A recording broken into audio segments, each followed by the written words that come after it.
Okay, let's unpack this. Imagine a single institution, just one, that shapes so much of your life.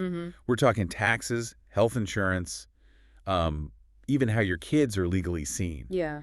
That institution, marriage. Right. So today we're doing a deep dive into, well, a huge legal question. Right. Is same-sex marriage protected by the 14th Amendment? A massive question. Our mission here is to really understand that landmark 2015 Supreme Court decision, Obergefell v. Hodges. Yes. We're going to explore both sides, the majority opinion, the dissent. The what and the how, not just the what. Exactly. And we've really dug into the expert analyses, the justice's own words, to bring you the key stuff. Let's get into it. Okay, so history first. It wasn't that long ago, really, that same-sex marriage was, well, legally off the map in the U.S. Pretty much unthinkable for many. Before 2004, not one single state allowed it.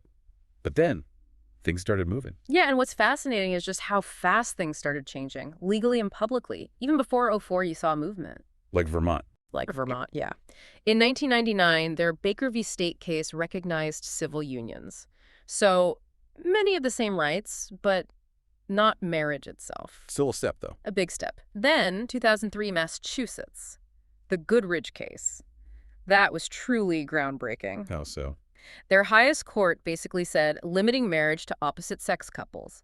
That violates individual liberty and equality under the state constitution. So state courts start pushing the envelope. Exactly. But that didn't just happen in a vacuum, right? There was pushback. Oh, absolutely. Immediate and significant pushback. Remember 2004, the national politics were still very much against it. Both presidential candidates opposed it. Right. And you saw this huge reaction at the state level. 11 states passed ballot initiative. Overwhelmingly banning same-sex marriage. Overwhelmingly. It showed this real split, some state courts moving one way, but a lot of public opinion, or at least expressed opinion via ballot, going the other. And hovering over all this state-level action, we had federal law, too. DOMA. Yes, the Defense of Marriage Act from 1996. That was crucial. What did it do, exactly? Well, two main things. Federally, it defined marriage strictly as between one man and one woman. Okay. And importantly, it allowed states to refuse to recognize same-sex marriages that might have been legally performed elsewhere. So even if a state did allow it, other states could ignore it? And the federal government definitely would? Precisely. It created this real patchwork of rights and statuses. Very difficult for couples. Right. Then comes 2013, United States v. Windsor. Huge moment at the Supreme Court. A game changer. They struck down a key part of DOMA, didn't they? They did. Section 3, the part defining marriage federally, and the language the court used. It was strong. Calling it motivated by anti-gay prejudice, designed to impose inequality and demean couples. Yeah, pretty harsh announcement. And Windsor, even though it was technically about federal law, it had ripples. Big ripples. Yeah. Its reasoning that denying federal recognition was unconstitutional. Well, advocates immediately saw the implications for state bans. So lawsuits started flying. Immediately. In lower federal courts, challenging those state bans. And for over a year, they kept winning. Every single case. Every single one. Federal circuit courts were consistently striking down state bans. They were basically applying the Windsor logic. Okay, so if all these lower federal courts were already moving in that direction after Windsor, right, why did the Supreme Court even need to step in with Obergefell? Was it inevitable? That's a really good question, because you had this strong trend, right? Yeah, seemed like the writing was on the wall. But then, November 2014, something unexpected happened. The Sixth Circuit Court of Appeals. What did they do? They broke the pattern. They actually upheld state bans on same-sex marriage. Really? Why? They argued the issue wasn't quite as clear-cut as other courts were making it out to be. And, importantly, they felt courts shouldn't second-guess decisions made through the democratic process, by voters or legislatures. So that created a conflict. Different federal courts saying different things. Exactly, a circuit split. And when you have a circuit split on a major constitutional issue like this, the Supreme Court almost has to step in. It becomes almost unavoidable. They need to provide a single definitive answer for the whole country. Got it. So that split really set the stage for Obergefell. It did. And the final decision, June 26, 2015. Justice Anthony Kennedy delivers the majority opinion. In Obergefell v. Hodges. And it was 5-4. Close. Very close. Kennedy often being that swing vote. And the holding was clear. Marriage is a fundamental right. Protected by. Protected by both the Due Process Clause, that's about fundamental liberties, and the Equal Protection Clause, ensuring equal treatment, both in the 14th Amendment. And what did that mean practically for the states? It meant states could no longer ban same-sex marriage, period. And they also had to recognize marriages legally performed in other states. Okay. Now, looking at Kennedy's opinion, it wasn't just dry legal stuff, was it? It seemed really grounded in the people involved. Absolutely. The human stories were central to his reasoning. You had James Obergefell himself. His husband, John Arthur, had passed away from ALS. Right. And Ohio law wouldn't let James be listed as the surviving spouse on the death certificate.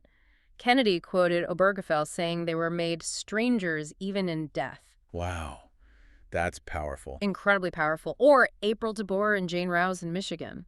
The nurses. Yeah, they had adopted 3 kids, but Michigan law meant only one of them could be the legal parent at a time because they weren't married in a way the state recognized. Leaving the kids vulnerable if something happened to the legal parent. Exactly. Huge vulnerability. And then there was Sergeant Ike Ducot. An Army reservist. Yes, served in Afghanistan, married legally in New York. But when he came home to Tennessee... His marriage wasn't recognized there. Nope. Kennedy noted he had to endure a substantial burden as his legal status just vanished crossing a state line. These stories weren't just footnotes, they really illustrated the tangible harm. They really do. It makes it much less abstract. So how did Kennedy take these very real human impacts and build a legal case? He had these 4 principles, right? 4 key principles, yeah. The first was about the right to personal choice, individual autonomy. Meaning choosing who to marry is fundamental to defining yourself.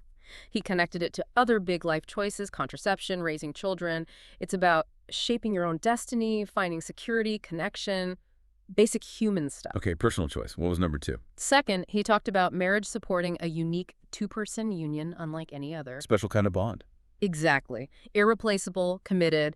He pointed to past cases like Griswold on contraception that also spoke about the intimacy and importance of the marital bond. He called it a coming together for better or for worse, intimate to the degree of being sacred. Right. And the third principle shifted focus a bit, didn't it, towards children and families? Yes.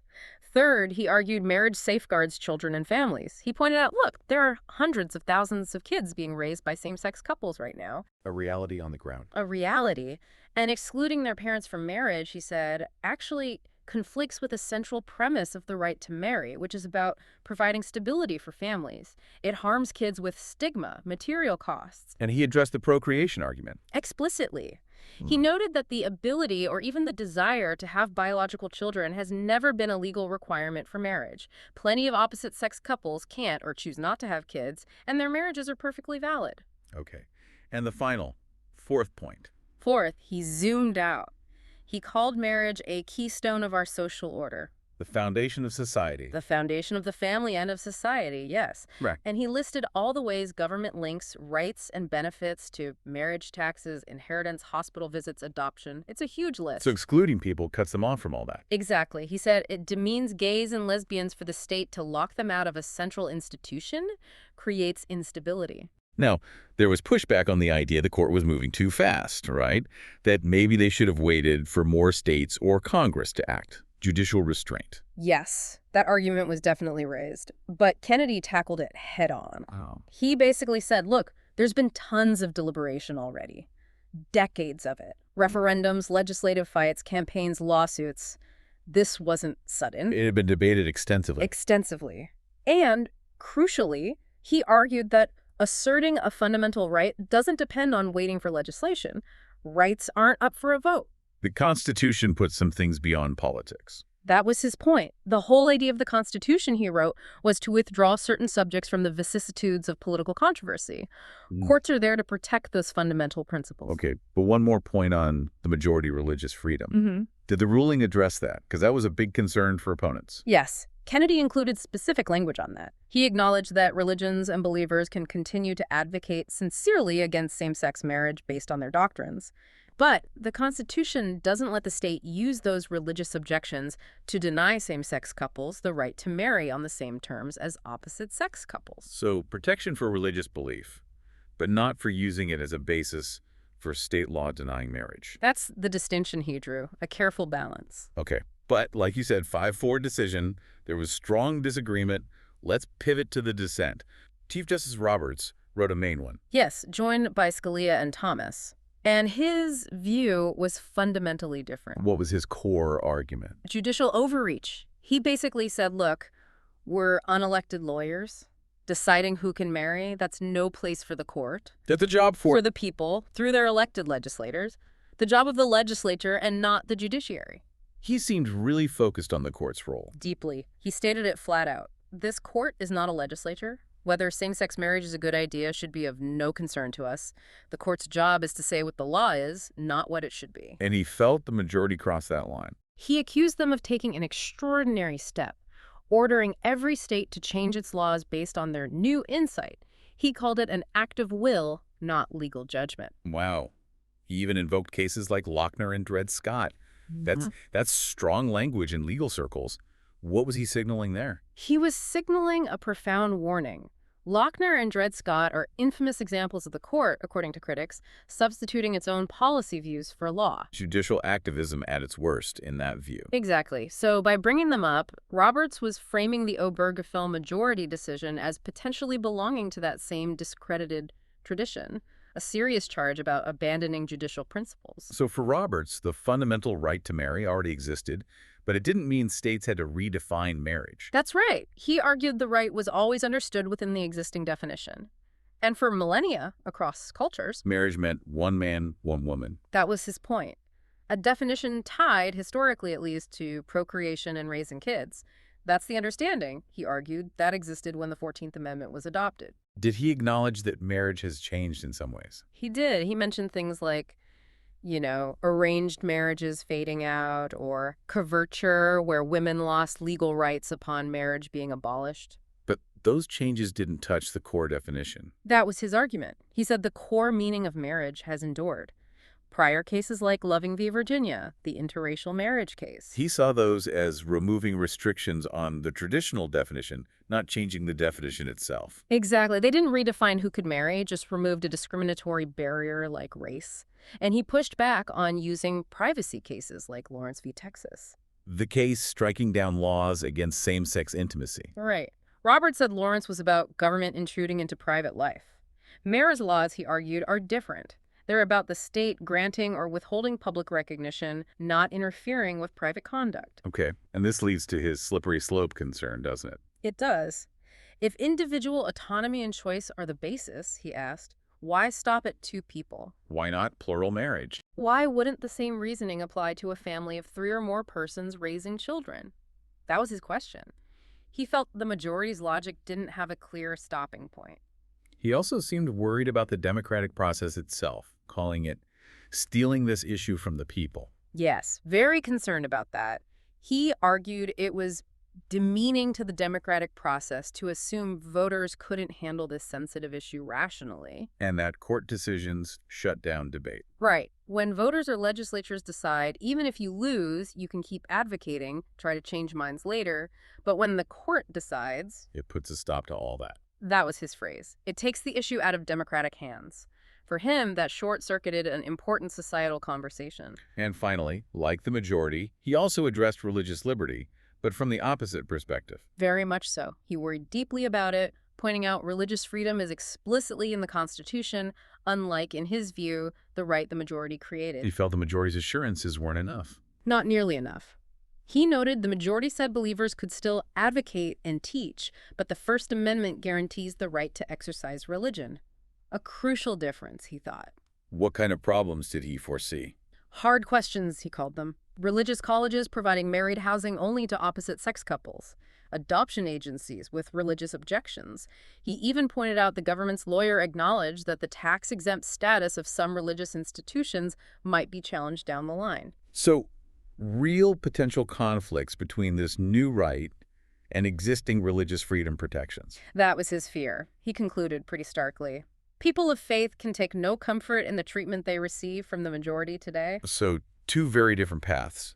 Kennedy sees an evolving liberty, individual autonomy, kids' well-being, marriage as a social keystone. While Roberts emphasizes judicial restraint, historical definitions, keeping the issue with the people and legislatures, and serious religious freedom concerns. Both rooted in the Constitution, but reaching completely opposite conclusions. It really lays bare this fundamental tension within constitutional law, doesn't it?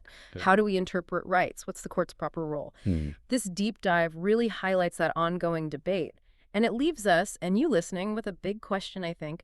How do we balance protecting individual liberties, especially for minorities, with democratic self-governance? Where's that line? It's not an easy balance. And these arguments from Obergefell, they haven't gone away, have they? Not at all. They continue to echo in legal debates, political discussions, and just our broader thinking about tradition, progress, individual freedom. It's a conversation that decision fundamentally shaped, and one we're still having.